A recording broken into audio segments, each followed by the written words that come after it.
Hi, everyone. I'm coming to you today because I read Jamie Foxx Act Like You Got Some Sense and other things I taught my daughter, but then it says my daughter's taught me. I read it and actually I did not read the book, so there's that, but I did buy the book. Actually, I bought the autograph copy of the book. Um, cool autograph, right? Anyway, I read, I listened to the Audible book, and I'm going to tell you that the Audible book was phenomenal. And he does a performance, it's like stand up. I would equate this to being like a stand up act. So if you enjoy Jamie Foxx's stand up, you're going to absolutely enjoy this book. It is endearing. It has different types of emotions. And I think you can appreciate him as a man more by listening to it. Um, I think he'd be a good time. Like he'd be a really good time. Um, and it's interesting to read this right after Will Smith's book because Will Smith and Jamie Foxx parent so differently. And and Will Smith is definitely doing this growth and development that is not happening, that and Jamie Foxx is really doing a lot more reflecting of who he is, how he got, how he developed. And I think it's really an interesting book. I actually am reading, I just finished also Paul Mooney's book, Black and White. And I didn't know as much about how interconnected his career was with oh my gosh,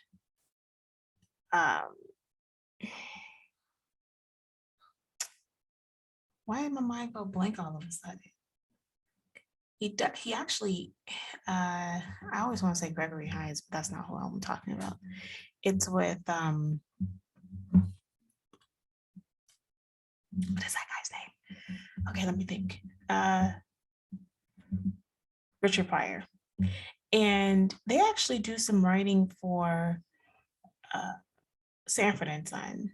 And if you think if you all remember, for those of you who watch Sanford and Son, you'll remember the last season.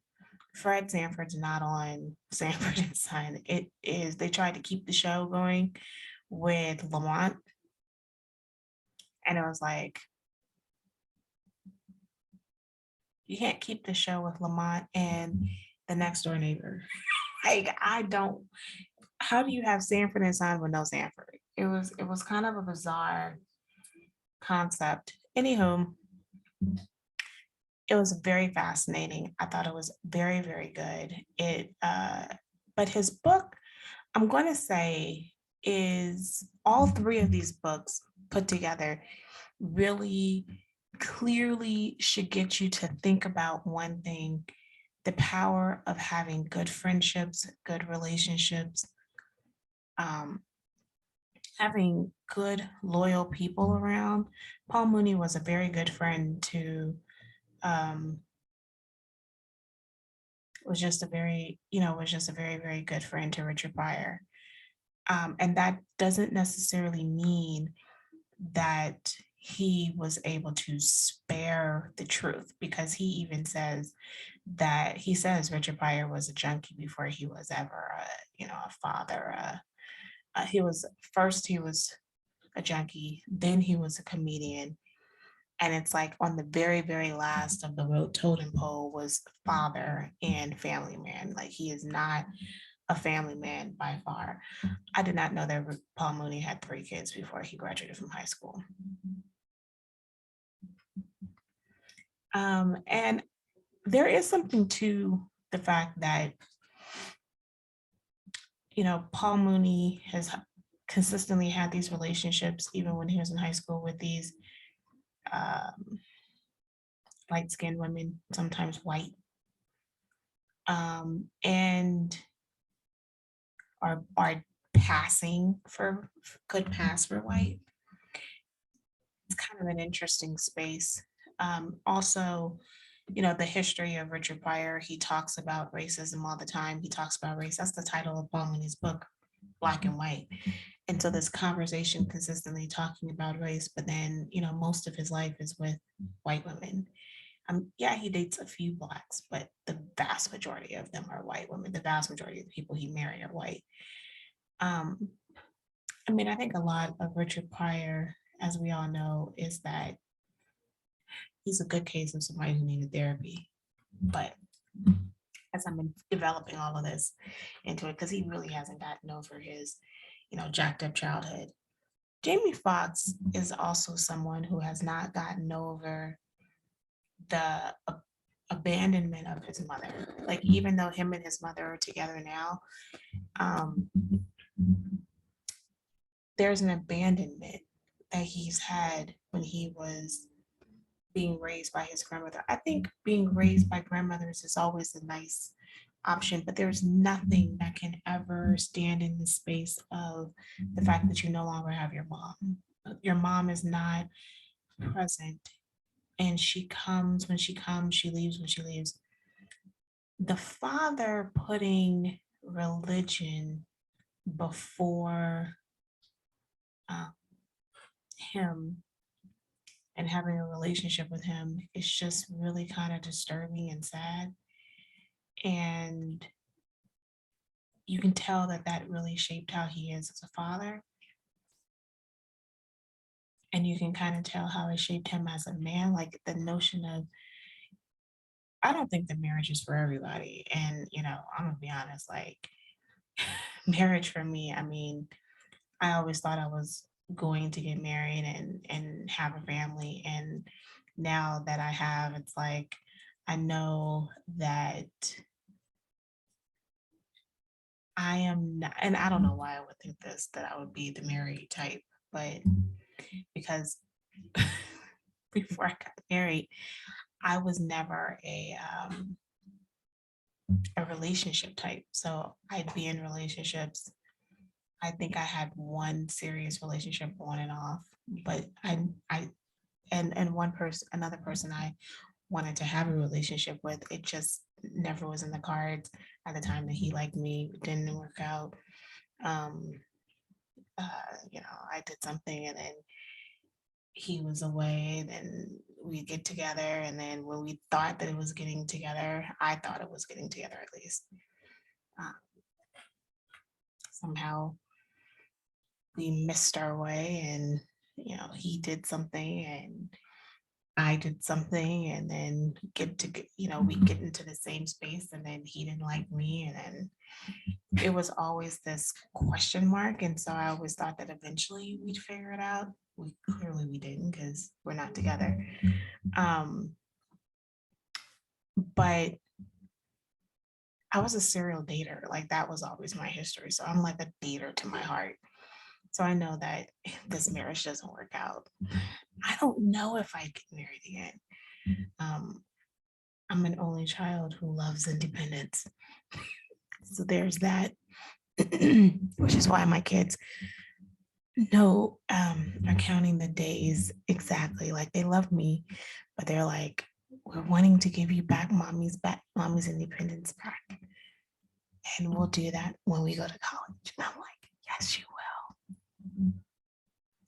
Anyway, the point is, I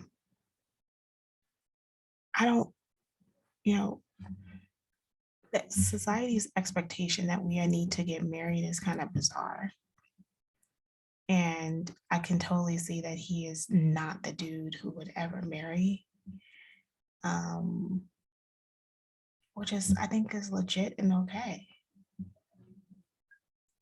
And but he's still a family person, and he still puts priority. Now, what's so interesting is, like, if I had to think about, like, who I would love to hang out with, like as in collaborate or work with or something, I would totally be like, oh, I'd work with Will. And I think it's because he's so disciplined in a way that he would keep me on track and would hold me to like determined to make me like the best of the best, which I think is just pretty cool and pretty dope.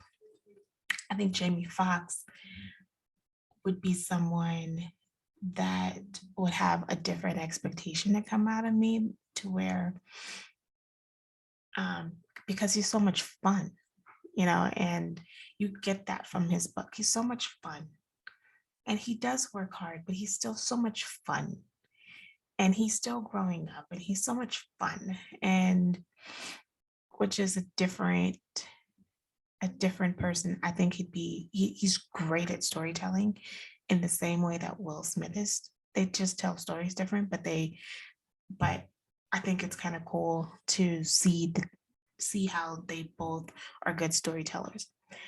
But with all that being said, it's fascinating to look at how two men really look at parenting and the definition of being there for their children differently.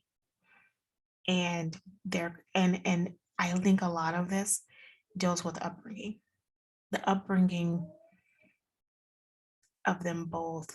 Will Smith was definitely raised in this really solid nuclear family. Jamie Foxx wasn't. I mean, he was raised with people who love him. He was surrounded with all of these different people, but it's a different thing when you have a parent who's on drugs. It's a different thing. It's just different. And so I think that it really, you can see the effects of that in how they are as men. Great show. I mean, I really do look at the Audible book as a show because it really is good. It's only 4 hours. So, I mean, you can kind of get through that. I mean, Will Smith was 14. So, 4 hours, 4.5 hours. And then because I read fast or I listen to it fast, I can't read it at its regular pace because my mind will start to wander and I'll start to not listen. So, I read it at double the speed so I can kind of process. So, for me, it only takes me about like 2.5 hours to get through it. But Paul Mooney's book is pretty short too. There's 36 chapters for some reason. I mean, each chapter is like 7 or 8 minutes, so it's pretty quick. I think the longest is 10 minutes, and there's only one or two of those. So that one's a quick read, quick listen. I will say that it's not as it. I find that Paul Mooney's book is a little disjointed to me.